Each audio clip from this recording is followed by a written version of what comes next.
Halo guys, kembali lagi bersama saya Stephen di channel Bro View. Kali ini saya akan melanjutkan kembali alur cerita film dari Sons of Anarchy. Dan sekarang kita masuk ke season 7 episode yang pertama sampai ketiga. Untuk itu sebelum masuk ke ceritanya, seperti biasa siapkan apa? Ya tentunya kopi dan utbray untuk menemani kalian dalam menonton alur cerita film ini. Selamat menyaksikan dan celepot!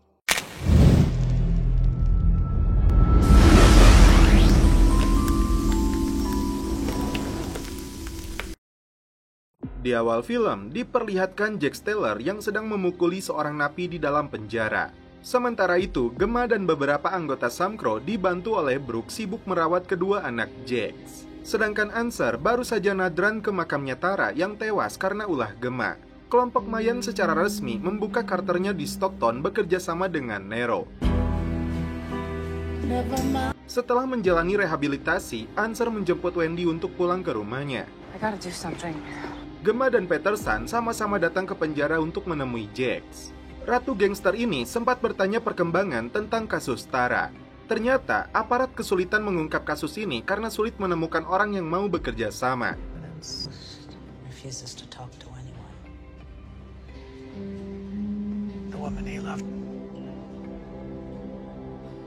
Di saat jam makan siang, Jax melemparkan potongan gigi dari napi yang dia pukuli kepada seorang ketua gangster neo-Nazi di penjara ini.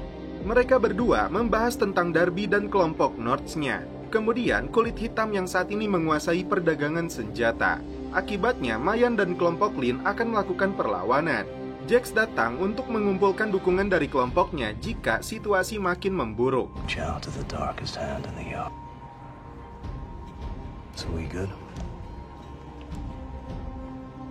Sementara itu, Wendy terkejut saat melihat Juice berada di rumahnya. Peterson minta kerjasama Jax untuk mengungkap kasus pembunuhan terhadap istrinya. Lagi-lagi Jax memilih bungkam, memendam kesedihan dan kemarahan yang begitu besar, padahal pelaku itu adalah ibunya sendiri. Peterson menceritakan rahasia pribadi yang belum pernah dia ungkapkan kepada orang lain. Putra dan keponakannya tewas akibat kekejaman gangster. Sebagai manusia biasa, Peterson ingin memberikan balasan yang sama dengan cara yang diterima anaknya. Tapi dia sadar sebagai penegak hukum, cara keji tidak bisa dia lakukan. Karena tidak ada kaitan dengan pembunuhan Tara dan Sheriff, diperkuat lagi dengan pistolnya yang belum ditembakkan, hari ini juga Jax akan dibebaskan. I have never said a word about my personal life to someone. I needed help to connect with the man. That more violence will only destroy. Juice beralasan tinggal di rumah Wendy karena dia sedang bermasalah dengan klub yang berniat untuk membunuhnya. Wendy punya rencana untuk menemui Jax, tapi dia berjanji tidak akan memberitahunya. Dalam perjalanan pulang, Gemma belum menemukan keberadaan Juice, padahal dia sendiri yang menyembunyikannya di rumah Wendy. Dengan wajah dinginnya pula, Gemma sudah memakamkan Tara yang dihadiri keluarga dan anggota dengan penuh hormat. Sementara itu, Sam Crow dan Bastard datang ke markas kelompok Isdap karena Theo mengaku kehilangan satu anggotanya dan dua lainnya dalam kondisi kritis karena ulah anak buah Flynn. Flynn mengaku sama sekali tidak tahu dan mengelak berhubungan dengan serangan itu. Kedua kelompok ini sempat mengacungkan senjatanya. Saat itulah Chip menembak lutut dari salah satu anak buah Flynn. Karena masih keras kepala, Bobby menarik kursi roda ketua gangster ini hingga dia terseret di atas jalan.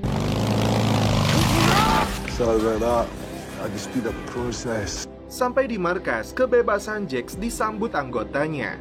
Di saat yang sama, Wendy datang untuk menemui Jax. Dia menyesal atas tindakannya yang salah dan ikut berduka atas meninggalnya Tara. Untuk menebusnya, Wendy minta persetujuan Jax untuk membantu Gemma merawat anak-anaknya. Jax dan anggotanya berkumpul lagi untuk membahas perkembangan dunia gangster selama dia berada di penjara. Thank you for helping Gemma handle everything. Our alliances. Kabar baiknya, masalah dengan Kakuza dan Bastard berhasil diatasi tim dan memperbaiki hubungan yang sempat meregang.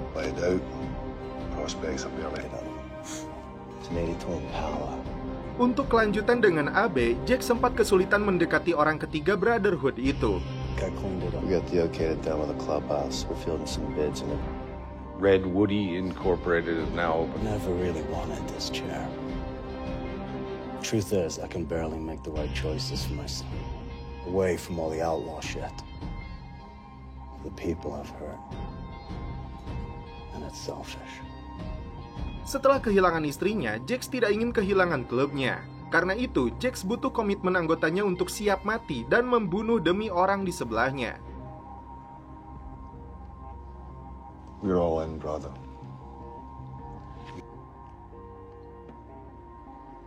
Juice dikejutkan dengan kemunculan Gemma yang tiba-tiba. Karena Jax sudah keluar dari penjaranya, dia harus segera pergi meninggalkan kota ini demi keselamatannya. I'll pull together. I'll get your money from Clear Passage. I'll send it to you. No. You just have a conversation about her. I know how horrible that was. Giliran Nero yang datang menemui Jax yang ikut berduka atas kepergian Tara. Bertindak sebagai penengah yang tidak berpihak kepada kelompok manapun, Nero mendapat pesan dari Alvarez dan Lynn bahwa mereka sama sekali tidak ada kaitannya dengan kematian Tara. Peterson datang menemui Answer untuk memberitahunya bahwa sheriff baru bernama Althea ditugaskan di kota ini. Untuk membantunya mengusut kasus Tara dan seputar gangster, Peterson memberikan penawaran kepada Answer untuk menjadi investigator resmi. Dalam pertemuan, Jax mengakui dengan keputusannya saat menyerahkan perdagangan senjata kepada Mark telah mengganggu keseimbangan. Sebagai penebus kesalahannya, Jax mengundang mereka semua untuk datang di tempat usaha plus-plusnya, sekaligus menyelesaikan masalah antara Lynn dan Connor. Jax dan timnya kemudian meluncur untuk membantu Theo yang sedang mengawasi rumah yang diduga pelaku penyerangan anak buahnya. Tim gabungan ini memutuskan untuk masuk dan menyergap mereka.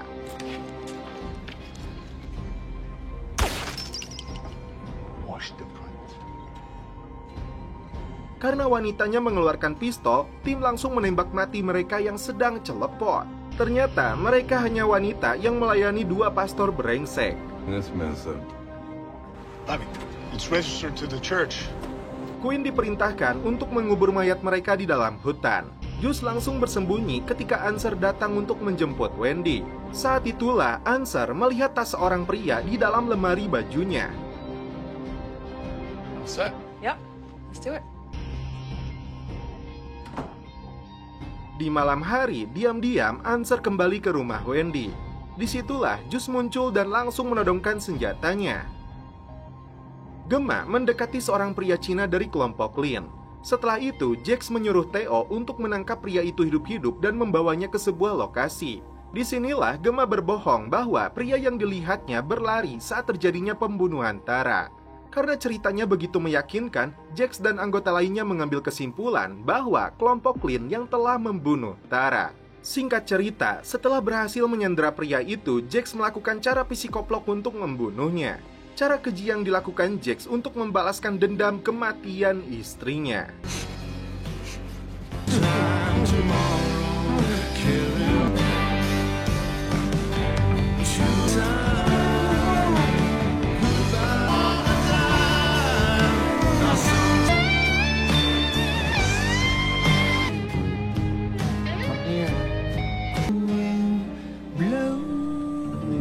Juice terpaksa menyekap Answer di dalam kamar mandi karena dia takut keberadaannya dibocorkan kepada Jax. Tapi akhirnya Juice melepaskannya lagi karena dia tidak mau melukai kakek tua ini.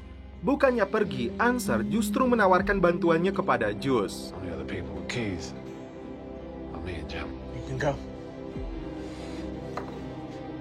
Got no place I gotta be. What's gonna do if he finds you? You got a plan?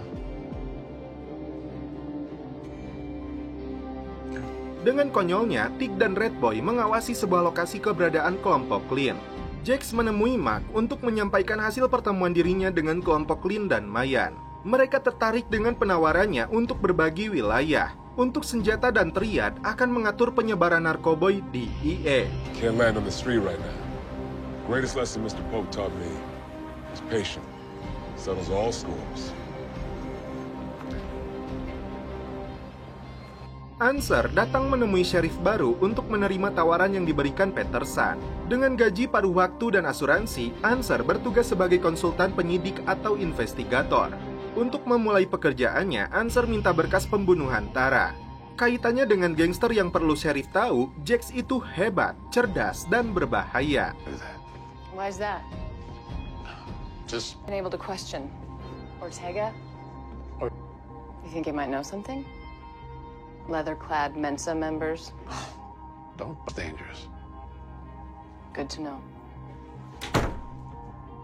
Dalam rencana balas dendamnya kepada kelompok Lin, Jax minta bantuan klubnya Juri. Ketua SOA Indiana Hills ini siap melakukan apapun yang direncanakan Sam Crow. Bobby menjelaskan, langkah awal yang akan dilakukan adalah menghancurkan bisnisnya Lin, tapi Jax ingin melakukannya dengan perlahan. Setelah bisnisnya rapuh, Jax akan datang untuk menawarkannya bantuan. Lalu, memberitahunya bahwa dia yang telah menghancurkannya, menggali kuasanya, anak buahnya, dan keluarganya. Hingga akhirnya Jax akan menghabisi mereka semua satu persatu. Juri lalu menunjukkan 2 orangnya yang akan membantu misi ini. Kemudian, Tig melaporkan kepada Jax lokasi truk milik Lin yang mereka buntuti berada di sebuah lokasi. Tak pakai lama, tim langsung bergerak ke sana. Nero mengantar Wendy ke taman kanak-kanak untuk mendaftarkan Abel. Dalam perjalanan, Nero menasehati pentingnya kejujuran dan keterbukaan meskipun itu tentang pembunuhan yang bisa jadi menyakitkan banyak orang.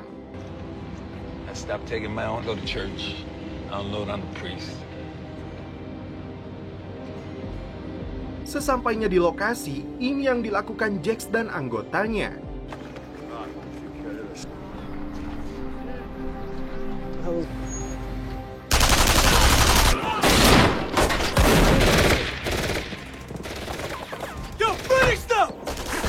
Aksi kejar-kejaran dan tembak-menembak pun sempat terjadi. Bahkan Chip hampir terjatuh dari mobilnya.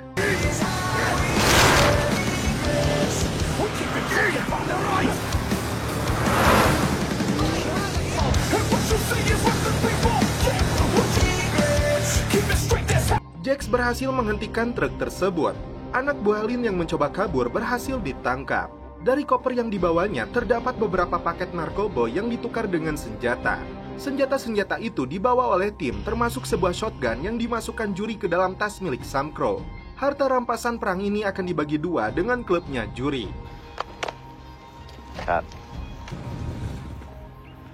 That shit was crazy. Yeah?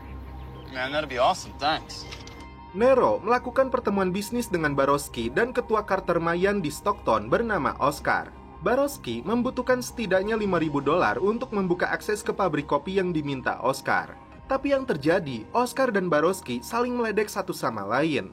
Oscar menyebut Barowski serakah, sedangkan mantan polisi ini menyebut Oscar sebagai pemerkaos gadis 17 tahun. Nero minta mereka berdua tenang dan fokus ke bisnisnya.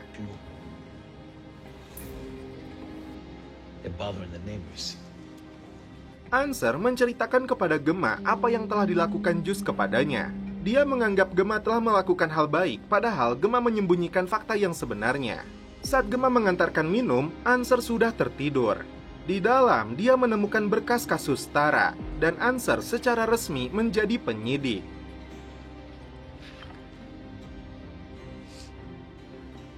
Lin tiba-tiba menghentikan Nero. Dia marah karena pengiriman senjatanya disabotase. Dia menuduh pihak Irlandia memberitahu Jax tentang lokasi bisnisnya hingga ini yang terjadi. Lin menekan Nero untuk membawa Jax ke hadapannya. Gemma memberikan sejumlah uang, ponsel, dan kunci mobil Wendy untuk bersembunyi di rumah ayahnya. Dalam perjalanan, Jus menelepon ponselnya Chip hanya untuk mendengarkan suaranya saja. Lin menuduh Jax sebagai pelaku perampokan senjata dan narkoboy miliknya. Jax mengelak, tapi dia berjanji untuk membantu mengusutnya. Lin mengancam jika dia tidak berhasil menemukannya, maka pembantaian akan terjadi di kota Charming. Agar Sam Crow lolos dari tuduhan Lin, Jax dan anggotanya membunuh anak harum Juri, lalu menyimpan narkoboynya di sana sebagai bukti bahwa mereka berdualah pelakunya.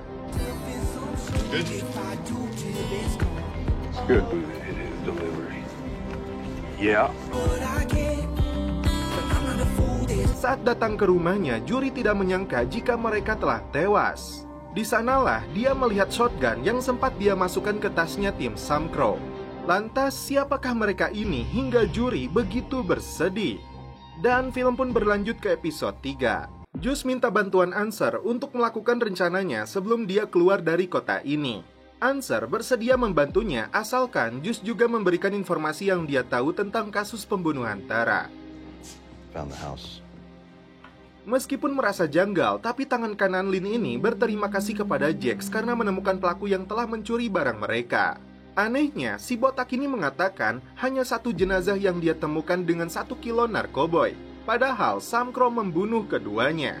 Tak lama kemudian, Mark datang karena ingin tahu kesepakatan apa yang dibuat Jax dengan orang Cina itu. Dia menjelaskan apa adanya kepada mafia kulit hitam ini. Mark menekankan kepada Jax untuk saling menjaga kepercayaan dan jangan pernah berbohong kepadanya. Dia sudah tahu narkoba yang hilang itu sejumlah 4 kg. Jika Jax bermain di belakangnya, Mark tidak segan-segan untuk membunuhnya. Sakit hati dengan ucapannya, Jax akan memberikan pelajaran untuk kelompok negro ini. Jax dan anggotanya kemudian menemui Niners. Dia ingin tahu jika konflik terjadi dengan Mark, Niners akan berpihak kepada siapa. Tyler menyebut dirinya akan mengalami kesulitan karena tidak punya wilayah dan saat ini masih menggantung pendapatan dari perintah Mark. Jax akan memberinya wilayah kekuasaan berikut 0,5 kilo narkoba yang bisa dia gunakan untuk operasional kelompoknya. Tyler berjanji akan mendukung Sam Crow asalkan membantunya melenyapkan anggotanya yang bernama Chester yang telah memanfaatkan konflik Mayan dan Triad untuk keuntungannya. Answer memberikan sedikit gambaran bahwa pembunuh Tara kemungkinan besar ada kaitannya dengan kelompok Lin yang kecewa dengan kerjasama yang dilakukan Sam Crow dengan kulit hitam. Tapi penyidiknya ini tidak mau membuka identitas informannya. Setelah mendapat informasi keberadaan Chester, Jack menemuinya berpura-pura mencari kelompok yang bersedia bergabung dengannya untuk melawan Mark. Lynn had my wife killed. I'm looking for some like-minded allies. Langkah pertama adalah mencuri senjata milik Mayan yang berada di geladak angkatan laut sesuai informasi dari Barowski. Oke. Ayah dari salah seorang pekerja Nero memaksa mengambil uang anaknya. Karena dia menyerang Gemma, Nero datang untuk menghentikannya. Saat Chester dan anak buahnya akan mengecek senjata tersebut, Jax dan timnya langsung menghabisi mereka.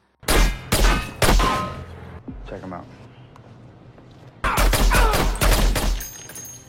Karena mendapat laporan pemukulan, Sheriff Altea datang ke Diosa. Shut the door, please.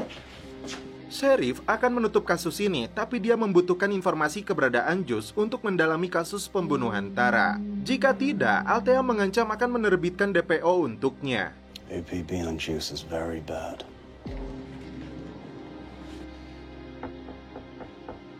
Bobby menghubungi juri untuk minta informasi identitas dua pekerja lokal itu yang sempat membantu mereka mencuri senjata milik Lynn. Juri memberikan identitasnya yang bernama Gibb dan Larry. Padahal juri sudah mengetahui jika Sam Crow yang telah membunuh mereka. Langkah selanjutnya yang harus dilakukan Tyler adalah menugaskan anak buahnya untuk menyebarkan berita bagi siapapun yang ingin melihat pergantian kepemimpinan Niners untuk datang ke Stockton, tepatnya di Crime Club tua Winchester. We're in this together now, brother. My brother. Chip dihubungi wakil petugas percobaan untuk datang menemuinya di sebuah kedai. Setelah menemukan mayat 3 anggota Niners di gudang senjata milik Mayan, Barowski memberitahu Nero dan Mayan bahwa mereka akan melakukan pertemuan di Stockton. Mayan sepertinya terpancing dengan rencana Jax. We'll be there. Bye. Chip terkejut karena sebenarnya dia bertemu Juice dengan bantuan Answer. Juice akan melakukan apa saja untuk kembali ke klub meskipun Jax ingin membunuhnya. Juice merasa klub adalah satu-satunya keluarga, karena itu dia tidak mau kabur. I never meant to hurt the club. Chip lalu memberitahu Jax dan anggota lain tentang keinginan Juice itu. Tapi Jax tetap tidak bisa menerimanya lagi. Demi menutupi ancaman Sheriff terhadap status DPO Juice yang bisa membahayakan Sam Crow, Chip ditugaskan untuk menyuapnya. Setelah mendengar ceritanya, Gemma menyuruh Answer dan Wendy segera mengantar Juice keluar kota. Dan setelah mendapat informasi dari Tyler tentang kelompok Chester yang membahayakan, Mark menyuruh Sam Crow dan Niners membasmi mereka yang bisa mengganggu bisnisnya. Padahal Jax yang telah menyusun jebakan ini untuk menghancurkan Mark. Sesampainya di lokasi pertemuan, Mayan dan Nero langsung membasmi kelompok pembelot Niners. Di lokasi sepi, Chip memberikan uang suapnya kepada Sheriff genit ini. Sebagai imbalannya, dia akan berusaha untuk menunda status DPO Juice. Mengatasnamakan Mark, kelompok bertopeng menyerang rumah bordil milik Lynn. Padahal mereka adalah Sam Crow. Hey, next stop is Chow Fu, Spawn. Jax menjalankan rencana ini untuk mengadu dombakan Marks dan kelompok Lynn. Sedangkan Jax sendiri memberi balasan kepada pria yang memukul ibunya. What can I get you? Dan setelah itu, film pun berlanjut ke episode 4.